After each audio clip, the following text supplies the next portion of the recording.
Welcome to Buzz Talk Business Show. Each episode, we bring you news and interviews with local businesses, discuss business tips and advice on how to get started or the best out of your business. Welcome to Buzz Talk Business Show. Hello everybody, we're back in the Login Lounge in Camberley, and this time we are joined with the wonderful Hayley Sims. Hello Hayley. Hello, hi. How are you doing? Yeah, I'm good, thank you. How are you? Very well, thank you. So, tell us, you have written a book called Dear Anonymous. Yes, so I... First, can I just say, an amazing achievement.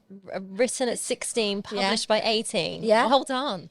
I know, I've got a lot of thanks to my dad. You know, he helped me financially with that, and it was like a bit of a process to go through. But, you know, it's done, it's here, so... Yeah, that's huge. Amazing effort.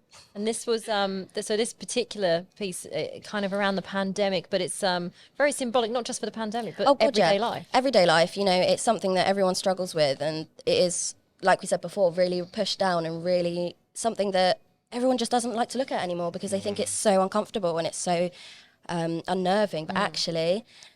So Dear Anonymous is about a mental health story. So many mental health. It's basically like 32 different short stories of different people who I grew up with and went through sort of similar experiences that I did, because I went through a really hard time growing up. So some of the things that are actually in here are written by me, my experiences. But a lot of it is also people who around me at the time, they were really struggling. And I just said, hey, look, would you like to be in it? And would you like to have something that, you know, brings awareness to what you're going through? And they were like, yeah, perfect. You've given them people a chance to tell their story. Yeah, so it's something that, you know, isn't just coming from me. It's coming from a multitude of people. We've had a little look at it, and it's very true what you said. You know, at least one story in here, someone will be able to relate to. Massively. I mean, it goes from extreme versions of mental health all the way to just maybe a little bit of mild depression. So, you know, because it's such a broad spectrum, you know, you can't, you know, everyone will be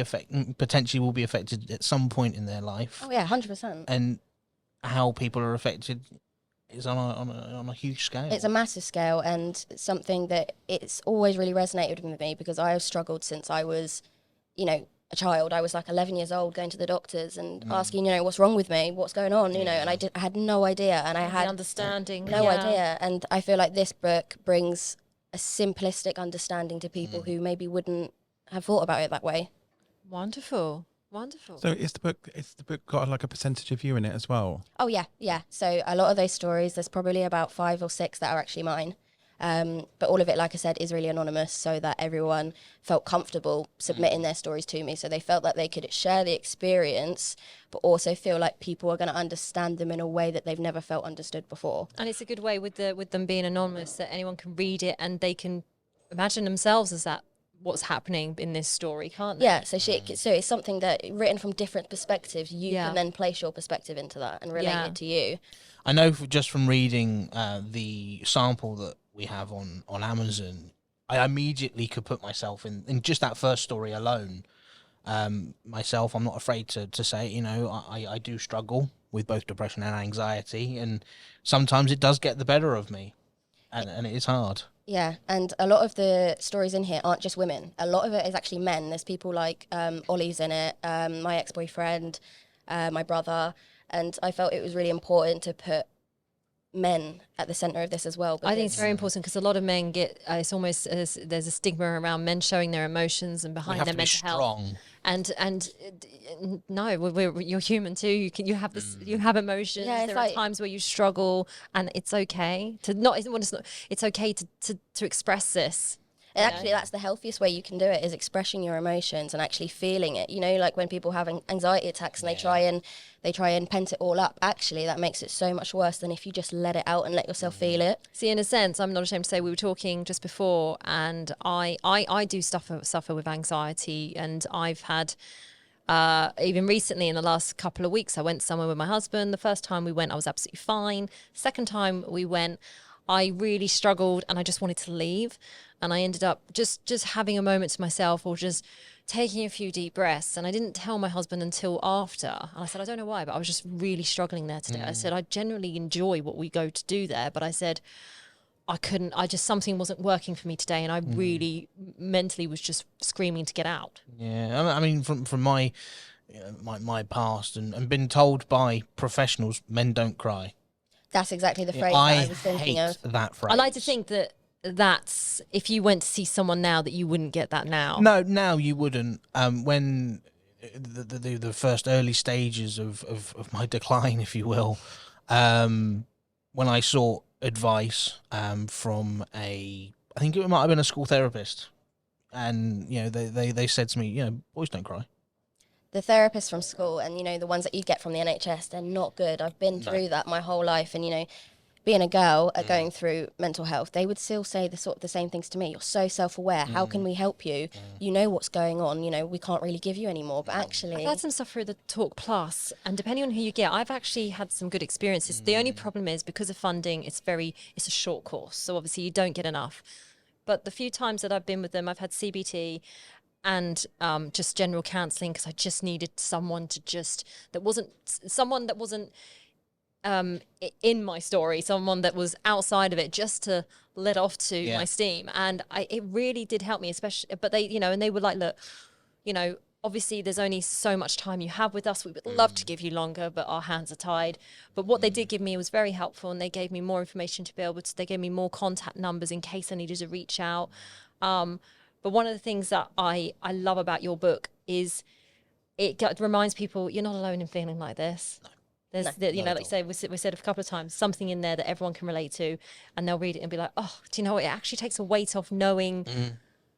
As much as it's sad, you don't want someone else to feel the way you do, but at the same time, it's like, oh, God, I'm not the only one that has those moments. And I just finished my dissertation at uni, which is all on mental health and addiction as well. And going through it, I was doing it on American contemporary cinema, and the statistics that I was coming through with people, especially women who suffer with mental health, was crazy. It was in like the 200,000s in just US. Wow. Like it was intense. It's a frightening statistic. Do you think we'll see a second book? I know this is. Are you already getting more stories together yourself? I've got a load of things on my laptop that are just completely unfinished, and I was thinking about a Dear Anonymous 2, where it is all kind of solely my experiences. Because at the moment, growing up, I found that I've got a very small circle of friends now. Before, I had all these multitudes of friends, and they were great, but... It happens when we get older, though, doesn't it? Especially in grow up, school, leaving. Obviously, you're still very young, and then it comes to a certain age, and your tight-knit of friends does get smaller, but it's normally those are the great ones that stay on. It's true. It's like when you get older, you then know who your true friends are. Exactly. You know who you can really rely on, who you can open up with. I'm very fortunate. Here's a question, with friends I do have now. Listening to you guys talking and stuff like that, you talk about phone call help and meeting people, talking, making numbers and calls. Does that really help, or is it more to having some friends that understand and just someone to chat and talk to? And I think a bit of both for me.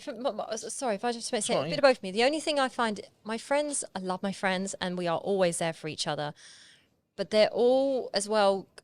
I know this is typical. Everyone's going through their own things. Everyone's really busy. They're all on their own journeys, and you can't expect them to drop everything. And I sometimes feel that at certain moments they've got too much on themselves in that moment, and I know that they'll say to me, "You're not a burden," and I know that, but you've got this, and this going on right now. The last thing you need is being my agony aunt if I right this second. As much as I know my friends will never see it that way, they'll be like, "No, you can come to us." I'm also the one that they go to as well. And I have a couple of friends that literally daily come to me.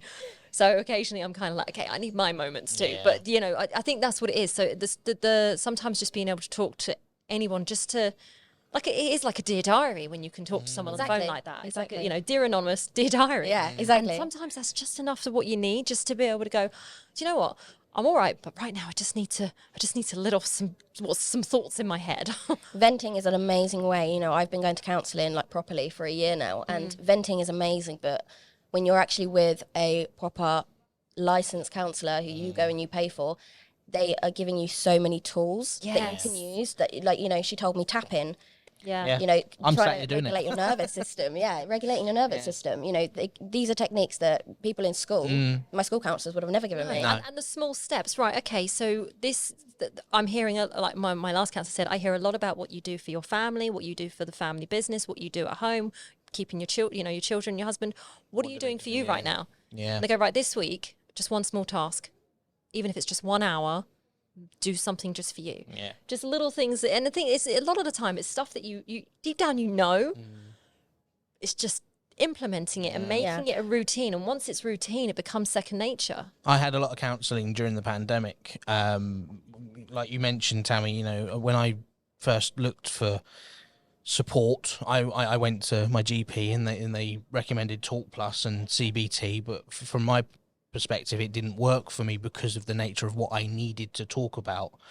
My husband was the same. It didn't work for him. It didn't work I don't for think me. it's not for everyone, but so I, again, looking on the good old internet, trying to find specialists for this area, and I found Survivors UK, which I'm sure, with our listeners and watchers, I'm sure there's people out there that are very familiar with what that beautiful company work with.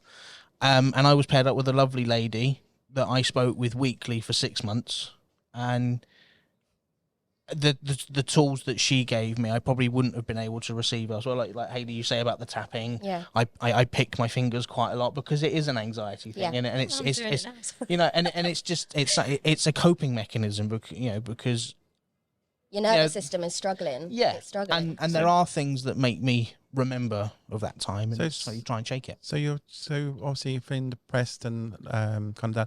Is that all triggering from like memories that you had back that could be bad or kind of good? Things I see on TV, I have to walk out the room, or if I hear something, if I hear that person's name, I have to walk away. For me, there's been a few triggers on certain things that, as much as I feel and I don't know if you can relate to this, Hayley, as much as I feel I've dealt with my past and I can talk about it without it fazing me, there are still certain things that it's almost like it's installed in me. I mean, I've made it no secret that my nan wasn't the nicest person in the world. And there was a lot growing up, the anxiety and the paranoia that she kind of installed in me. That's exactly the almost same. like it's constantly something I there. can't completely ever get rid of. No, and it'll always be with you. Looming over you. And But I feel like, but do you feel like you've almost come to terms with it? But it's something like they say, riding a bike comes second nature. Well, in a sense, this will never. I don't think this will ever 100% leave me. But I've learnt certain coping mechanisms and how to still be happy in my carry life. on. I totally agree with that. Without saying anything, because I know also get people into the point where we're getting upset on the podcast because we're talking about the book and stuff. Yeah. But do you think You started if you had a ball game here, Hayley. if you had someone to talk to about that, to get it off your chest, is it something that's would help that? I've already done it though. Okay. Do you know what I mean? For myself, I have. I've already. It's just I've there in the already- background now, Yeah, kind of. I've already. I'm going to sit and talk to Hayley and get in the second book. Yeah. Do you know what, Hayley? If you need some stories, here we are. Here we are. We've got a whole bunch. So obviously, go back a little bit. So before you wrote the book, what triggered you into writing a book then? Well, I mean, essentially, as soon as I was born, I was going through a lot of stuff with my mum, and I don't have the best relationship with her or her side of the family. So, as a girl without her mum, well, a girl who feels like she hasn't got her mum, it made me feel more empowered to kind of give something to other people that can't be taken away. This is something, these experiences, they are, intangible. They can't be taken away. Whereas when I was growing up and I was experiencing these high levels of anxiety and, wondering what the hell's going on with me, the more I carried on and realised what the hell's going on, more stuff was happening to me that caused these memories of trauma. And when I started to write this book, I was like, right, so what can I use that maybe I wouldn't have used before? And essentially, when I was growing up, my brother went through the same thing because, but him being a male was very different. He got very different experiences to what I did. I was often, I'm still in counselling and therapy for the relationship that I have with my mum because it was so detrimental and still is really detrimental. Yeah. So a lot of the stuff that are my personal experiences in this book have come from feelings about my mum. See, I frequently ask myself, because of my past, I ask myself the question, why me? That is constantly going in my head. I've got notes on my laptop of a book that I would ever write, and it would have been titled "Why Me?" or "Why did it have to be me?" What did I do to hurt you to deserve this?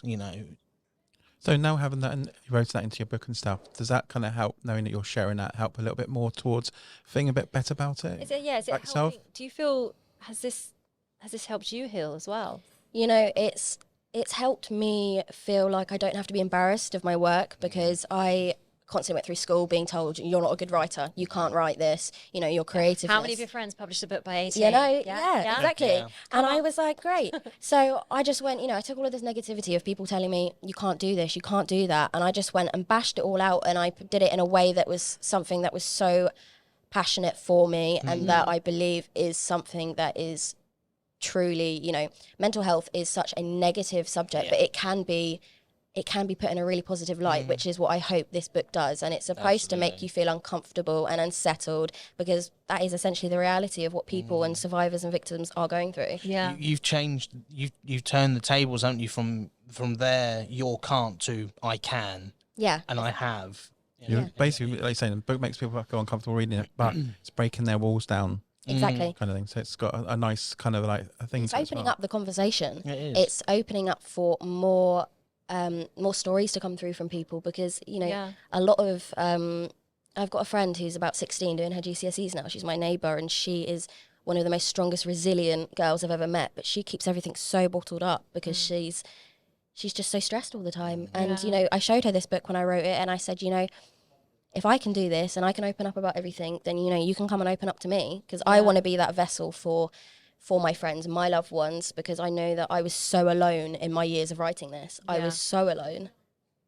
I say to my kids at the moment, because obviously some of them are leaving school, some are left school, and the school's kind of like putting the pressure on like exams, and especially the mocks coming up and stuff like that.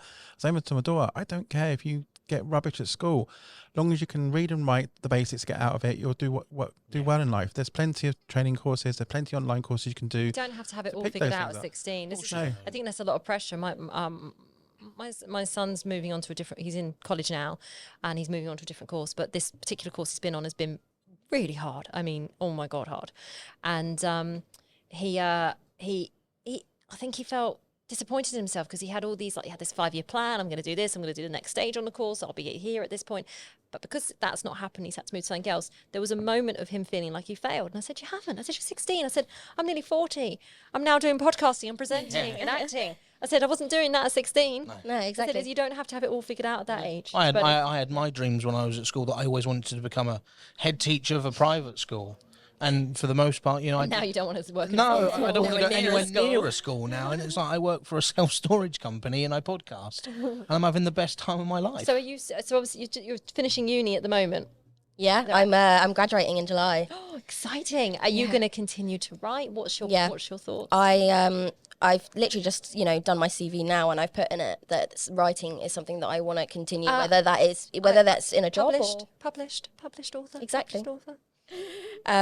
It's something that I want to continue, because I have gotten so good at it, and I'm not afraid to be a bit big-headed of myself to say that. And you shouldn't be. Good for you. You should be proud You can of be yourself. big-headed, you can be whatever you like. You wrote Scream the it book. from the treetops, Hayley.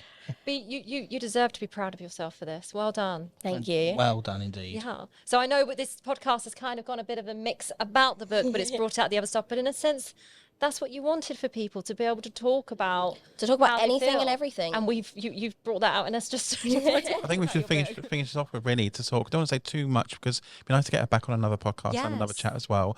So where can we actually get the book from? So you can get it from Amazon, which is probably your best and easiest bet, and you can get it for like £8. Or, you know, if you've got Kindle, you can get that on Kindle for a couple of quid. Or you can just go straight to the publishing people, so Austin Macaulay, and go on their website. So essentially, just all the big sort of social media I think you bits. should come back and do an audio version with us, and then we can give you the files, and you can then have. Yeah, I'd love to do that. Yeah, that'd be lovely. Yeah. Those lazy ones that can't read while they're doing their stuff, they can listen instead. Yeah. Listen doing the homework, listen doing the A lot of washing up. people love the audios. Yeah, that's a really good idea. Get you on Audible. Yeah. I mean, it might be anybody out there who's also listening that want to come and have a chat to us about your mental health, something you want to discuss, and maybe we'll get a conversation with you with some other people as well, maybe. Yeah, that'd be great, because, you know, personal experience is everything. Yeah. Yeah. Sure is. So Thank you very much. Thank you, Hayley. Thank you guys for having me. It was really great to be here. Hi, I'm Alex from SMJ Media Group, and I just want to say a big thank you to all our supporters that have bought us a coffee. Thank you to all the support that you've given us thus far. We've now introduced new membership options on our Buy Us a Coffee website. Being a member allows you to support us monthly, and it allows you to also publish on our many social media pages. check out buymeacoffee.com/SMJ Media Group. We blog regularly so you can check out what we're up to. That's buymeacoffee.com/SMJ Media Group.